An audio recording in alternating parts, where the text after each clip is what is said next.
মুখে রুচি ফেরানোর জন্য এই ভর্তাটা বাসায় একবার হলেও বানিয়ে খাবেন, গ্যারান্টি দিচ্ছি নিরাশ হবেন না। আর যেদিন এই ভর্তাটা বানাবেন ভাতের চালের পরিমাণটা একটু বেশিই দিতে হবে, অনেক বেশি মজা হয় মাছের এই ভর্তাটা। আর এই ভর্তাটা বানাবো আমি হেলদি ওয়েতে। শুরুতেই 2 টুকরো মাছ আমি সামান্য পরিমাণ হলুদের গুঁড়া দিয়ে সেদ্ধ করে নিব। এবার একটা তাওয়ার মধ্যে কোনো প্রকার তেল ছাড়া আমি এখানে একটু বেশি পরিমাণে রসুন আর একটু বেশি পরিমাণে কাঁচামরিচটাকে আমি একটু ভাজা ভাজা করে নেব। এটা কিন্তু একটু পোড়া ভাব আসবে। এবার এই কাঁচামরিচ আর রসুনটাকে আমি খুব সুন্দর করে থেতো করে নিয়েছি হাতের সাহায্যে। আপনারা চাইলে কিন্তু এটা বাটনার মধ্যেও করতে পারেন।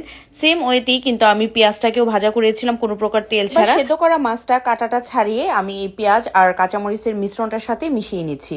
আর এটা যখন আপনি মাখাবেন কাঁচামরিচ আর রসুনের দারুণ একটা ফ্লেভার পাবেন। এবার এখানে একটু বেশি পরিমাণে ফ্রেশ ধনিয়া পাতা কুচি, পরিমাণ মতো লবণ, একটুখানি পেঁয়াজ বেরেস্তা আর সর্ষের তেল দিব।